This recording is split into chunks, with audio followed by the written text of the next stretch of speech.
Phone tapping కేసులో SIT విచారణ ముమ్మరంగా కొనసాగుతోంది. ఇవాళ ప్రణీత్ రావు ఇచ్చిన స్టేట్మెంట్తో పాటు మరికొన్ని ఆధారాలపై ప్రభాకర్ రావును విచారించింది సిట్ విచారణకు ఎస్ఐబి మాజీ చీఫ్ ప్రభాకర్ రావు సహకరించడం లేదని తెలుస్తోంది. దీంతో ఈ నెల 17న ప్రభాకర్ రావును మరోసారి విచారణకు హాజరు కావాల్సిందిగా ఆదేశించింది సిట్. ఇప్పటికే ఈ కేసులో 3 సార్లు ప్రభాకర్ రావును విచారించింది సిట్.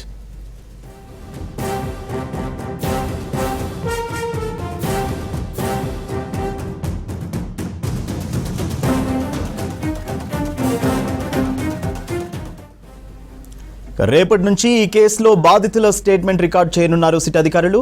ఈ కేసులో బాధితులైన రాజకీయ నాయకులు, వ్యాపారవేత్తలు, జర్నలిస్టులను పిలిచి వారి స్టేట్మెంట్ తీసుకోనున్నారు సిట్ అధికారులు.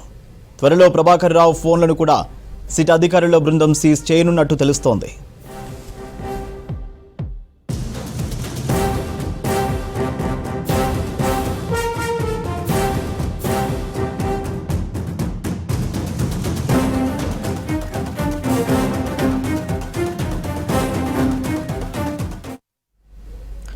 ఫోన్ ట్యాపింగ్ కేసులో సిట్ విచారణ ముమ్మరంగా కొనసాగుతోంది. ఇవాళ ప్రణీత్ రావు ఇచ్చిన స్టేట్మెంట్తో పాటు మరికొన్ని ఆధారాలపై ప్రభాకర్ రావును విచారించింది సిట్ విచారణకు ఎస్ఐబి మాజీ చీఫ్ ప్రభాకర్ రావు సహకరించడం లేదని తెలుస్తోంది.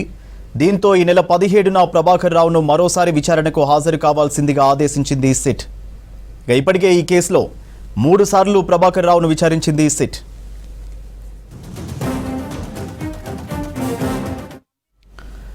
రేపటి నుంచి ఈ కేసులో బాధితుల స్టేట్మెంట్ రికార్డ్ చేయనున్నారు సిట్ అధికారులు.